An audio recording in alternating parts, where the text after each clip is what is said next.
Bonjour à tous, j'espère que vous allez bien. On se retrouve aujourd'hui pour le retour sur Addicted tome 5, basé sur Daisy Calloway et Raik Meadows, qui s'appelle Outhouse Flower. C'est parti! Donc dans ce tome, on se retrouve avec le point de vue donc de Daisy Calloway, la petite sœur de Lily, Poppy et Rose, et donc de Raik Meadows.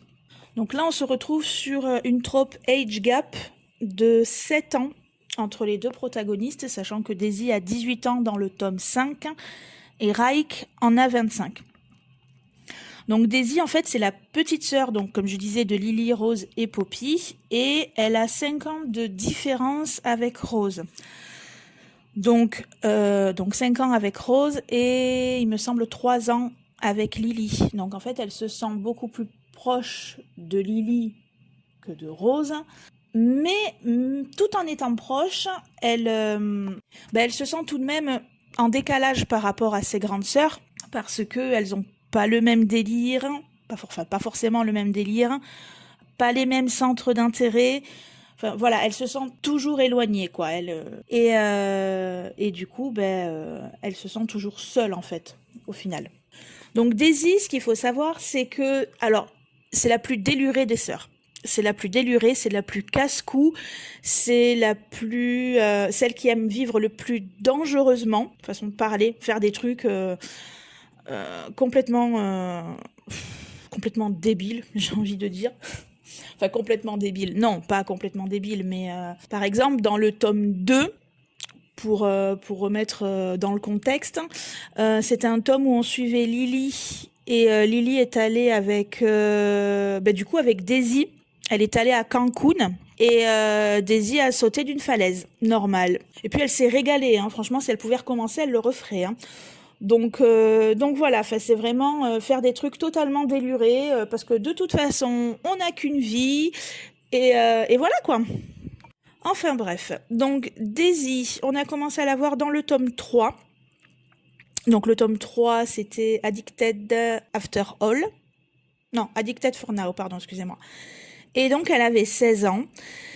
Et en fait, il commençait à se tourner, on va dire. Je prends des pincettes quand je dis ça, mais il commençait à se tourner autour avec Raik, même si les deux, de toute façon, s'interdisaient quoi que ce soit, pour des raisons totalement évidentes. Mais disons que c'était pas... On va dire que on avait un point de vue, mais c'était pas le point de vue principal, en fait. Donc, on les voyait vraiment de temps en temps. Et quand on les voyait de temps en temps, sachant que, comme j'ai expliqué, dans chaque tome, de n'importe quel point de vue que ce soit, on voit le groupe entier, parce qu'ils sont toujours fourrés ensemble. En fait, le peu qu'on voyait d'eux, on sentait qu'il y avait... ça se tournait autour, ça jouait, ça jouait pas aux cartes, hein, pardon, hein, mais... il y avait des non-dits, de la tension, mais toujours dans le soft, parce qu'en fait, elle n'avait que 16 ans, quoi, hein, faut pas se leurrer, elle était mineure, pouvait rien faire, hein, et Raik ne pouvait rien faire non plus, parce que déjà, il se l'interdisait, on est d'accord, hein, parce que c'est passible d'emprisonnement quand même, hein. Et en fait, donc, dans le tome 3, on s'arrête là, mais dans le tome 5, en fait, on approfondit un peu plus, parce que Daisy a 18 ans, Raik le sait, mais c'est pareil, il a une retenue, une totale retenue, en fait. Il s'interdit quoi que ce soit avec Daisy, parce qu'en fait, il veut pas que Daisy, et que sa famille aussi, donc Laurent, Lily, les parents de Daisy, toute la clique, pense qu'il se jette sur elle, parce que ça y est, elle a 18 ans, c'est bon, je peux y aller, quoi. Donc déjà, il y a cette retenue-là, parce qu'en fait, il veut pas que Daisy pense, c'est Daisy et sa famille, donc pense qu'il joue avec elle comme il a totalement joué avec toutes les filles avec qui il était avant elle. Faut pas se leurrer. Mais il y a aussi cette différence d'âge aussi de 7 ans, qui, peut-être un peu plus tard, quand Daisy aura 20 ans, 22 ans, supposition, hein, j'y suis pas encore, hein, mais passera peut-être un peu mieux, on va dire, plutôt que 18-25 hein, où Reich peut clairement passer pour un crevard, hein, on va dire ce qui est. Même si pas du tout, hein, franchement.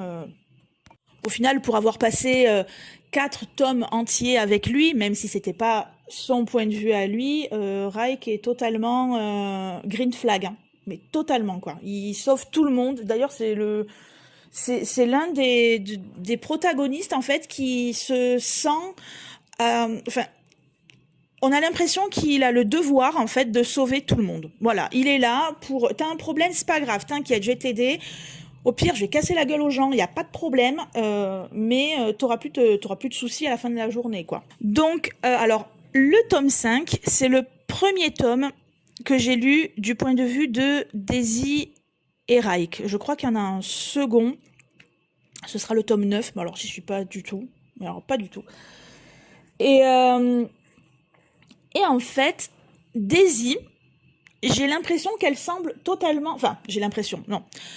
L'impression qu'on peut avoir, du moins, c'est qu'elle semble totalement... alors, je prends pareil des pincettes.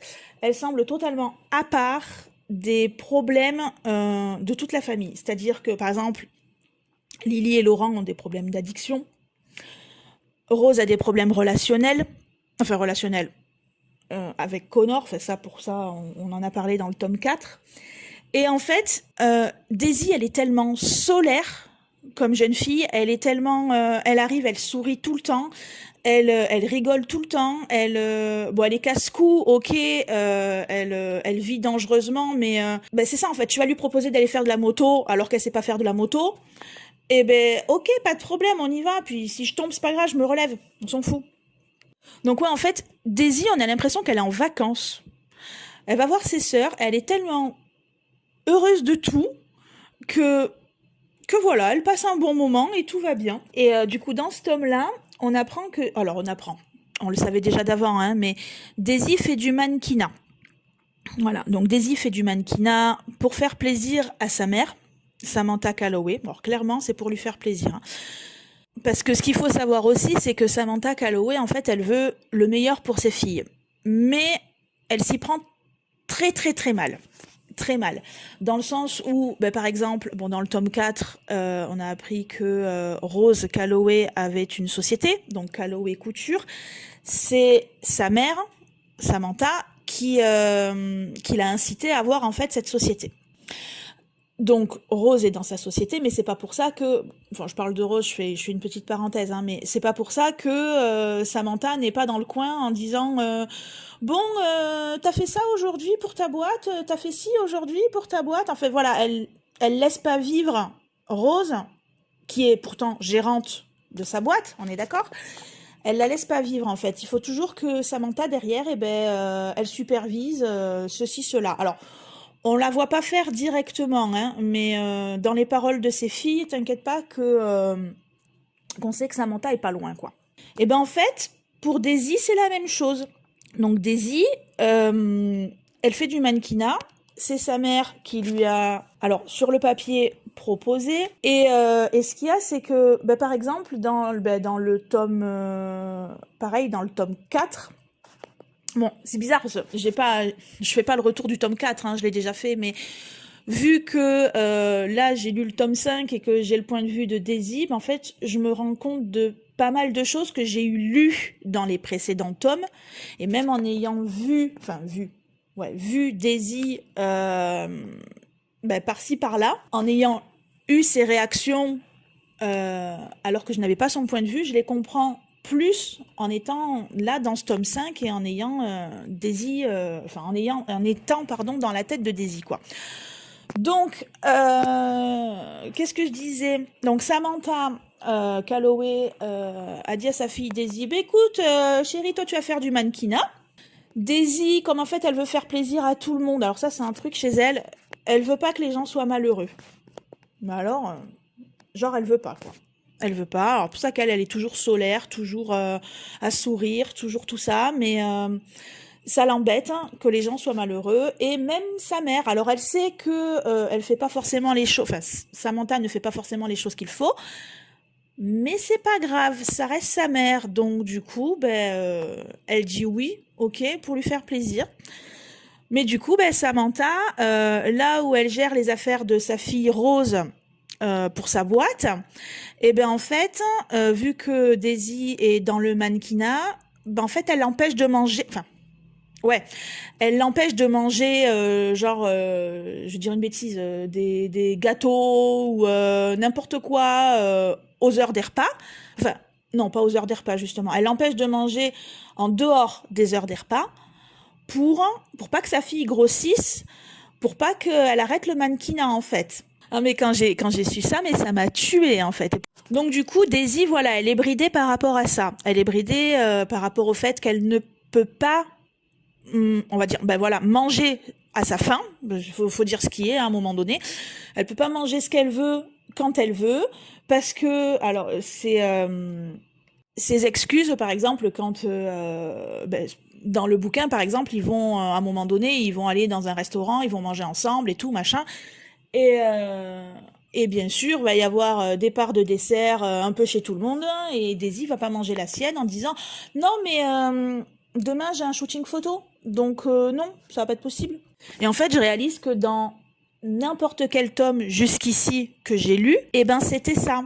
C'était je vais pas manger ci, je vais pas manger ça parce que je pourrais pas faire mon shooting et puis ma mère sera au courant et puis elle va m'en vouloir et puis je veux pas qu'elle m'en veuille parce que je veux pas qu'elle soit malheureuse, je veux lui faire plaisir, patin coup fin. Et en fait, au final, Daisy elle est bridée à cause de ça parce que elle fait du mannequinat. Après qu'elle aime ou qu'elle aime pas, ça c'est une chose. On le découvrira par la suite.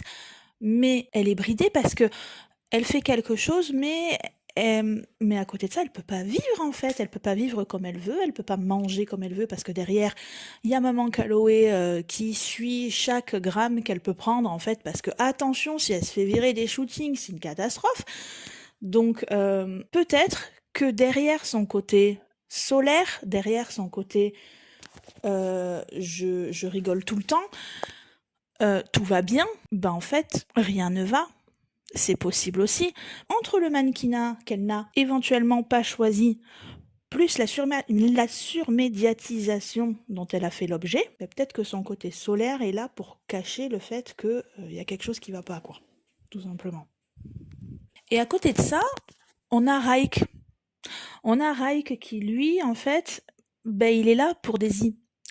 Il est là pour Daisy parce que, au final, personne d'autre ne peut être là pour elle. Parce qu'en fait, elle pourrait en parler à qui? Elle pourrait en parler à sa mère? Vous imaginez le truc? Maman, en fait, laisse-moi manger. Laisse-moi faire ce que je veux. Non, mais la mère va péter un plomb. Imaginons, elle lui dit ça, non mais la mère, elle va criser. Sa sœur Lily, qui a été surmédiatisée aussi dans le précédent tome, et par rapport à son addiction, non, ok. Sa sœur Rose, c'est Rose qui a eu l'idée aussi du fait qu'il y ait des caméras partout dans leur maison, en fait, pour redorer, comme je disais, le blason des Calloway. Et cette même sœur qui a 5 ans de différence avec Daisy, et dont Daisy ne se sent pas si proche que ça, au final. Donc, au final, non, en fait, à qui elle pourrait en parler à part Raik? Mais Raik, lui, il est entre deux feux aussi, parce que on a toujours cette age gap, comme on dit, cette différence d'âge, où si il se rapproche trop de Daisy, il va passer pour un crevard. Hein, faut à un moment donné, il faut dire ce qui est. S'il s'en rapproche pas, en fait, il va passer pour quelqu'un qui s'en fout. Parce qu'au final, c'est ça, en fait.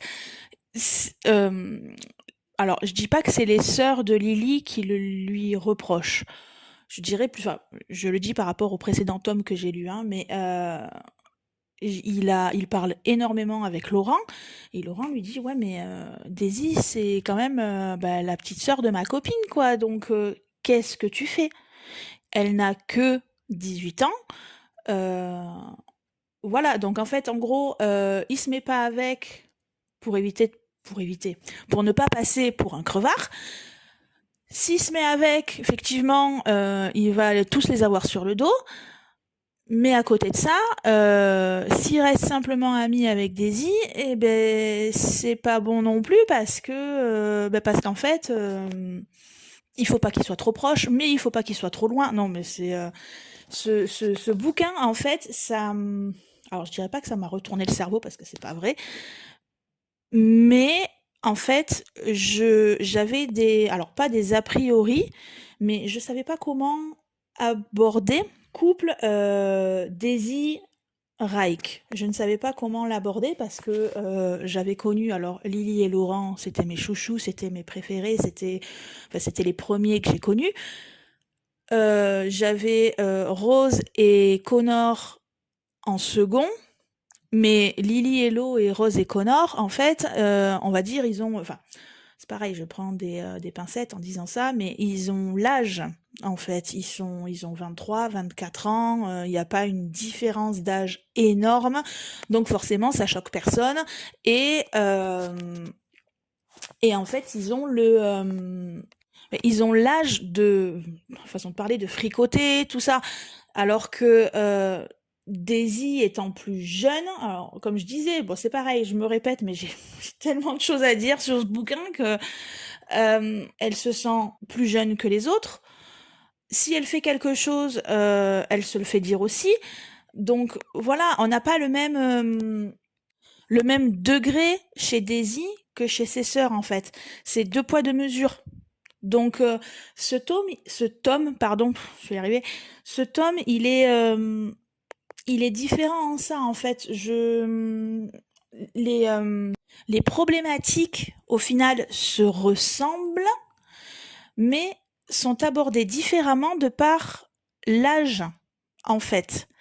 C'est pas je ne veux pas, c'est est-ce qu'on a réellement le droit? Est-ce qu'on va pas se le faire dire? Est-ce que ça va poser problème en fait? Et en fait, tout le bouquin, c'est ça. C'est de la retenue, c'est du qu'est-ce qu'on fait, qu'est-ce qu'on a le droit de faire, qu'est-ce qu'on n'a pas le droit de faire, qui on est l'un pour l'autre au final.